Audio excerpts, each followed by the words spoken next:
দেখে প্রবাহমান নদীর দৃশ্য মনে হলেও বাস্তব চিত্র একেবারে ভিন্ন। গেল ২৪ ঘন্টায় ৪১৬ মিলিমিটার বৃষ্টিপাতের পর আসামের শিলচর শহরের পরিস্থিতি এমন। ভারতের আবহাওয়া অফিস বলছে, এমন ভয়াবহ বৃষ্টিপাত ভেঙেছে অতীতের সব রেকর্ড। এটি ১৮৯৩ সালের পর থেকে একদিনে হওয়া সর্বোচ্চ বৃষ্টিপাত। এই বৃষ্টিতে ভেঙে গেছে শিলচরের ১৩২ বছরের পুরনো ২৯০.৩ মিলিমিটার বৃষ্টিপাতের রেকর্ড।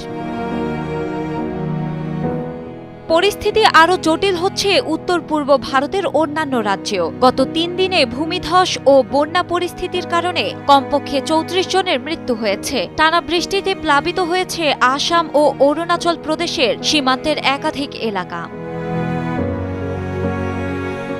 অন্যদিকে ভারী বর্ষণের সৃষ্ট বন্যায় ভারতের উত্তর পূর্বাঞ্চলীয় রাজ্য সিকিমের বহু এলাকা যোগাযোগ বিচ্ছিন্ন রয়েছে। এসব এলাকায় অন্তত ১৫০০ পর্যটক আটকে পড়েছেন। ভারী বৃষ্টিতে মণিপুরের বিভিন্ন এলাকাও প্লাবিত হয়েছে। এই রাজ্যগুলোতে আরও বৃষ্টির পূর্বাভাস রয়েছে বলে জানিয়েছে কেন্দ্রীয় আবহাওয়া দপ্তর। বর্ষা শুরুর আগেই টানা বৃষ্টিতে বন্যার কবলে পড়েছে ভারতের আসাম রাজ্য। বৃষ্টির জেরে আসামের ডিব্রুগড় এলাকায় ব্রহ্মপুত্র নদের পানি এরই মধ্যে বিপদসীমা ছুঁয়েছে।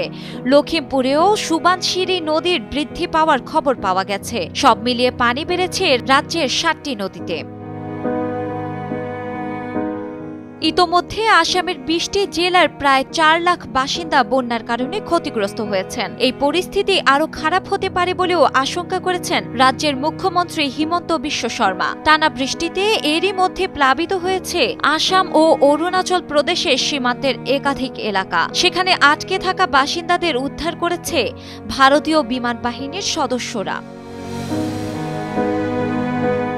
ভারী বৃষ্টিতে বিপর্যস্ত হয়ে পড়েছে ভারতের উত্তর পূর্বাঞ্চলীয় রাজ্য সিকিমও। বৈরী আবহাওয়ায় রাজ্যটিতে প্রায় ১৫০০ পর্যটক আটকা পড়েছেন। তিস্তা নদীর পানি বেড়ে যাওয়ায় এবং নতুন করে ধস নামায় রবিবার সেখানে নির্ধারিত উদ্ধার অভিযানও চালানো যায়নি। এছাড়া গত কয়েকদিনের বিরামহীন বৃষ্টিতে প্লাবিত হয়েছে মণিপুরের বিভিন্ন এলাকাও। স্থানীয়দের উদ্ধারে সেখানে নামানো হয়েছে সেনাবাহিনী। ডেস্ক রিপোর্ট, সময়ের আলো।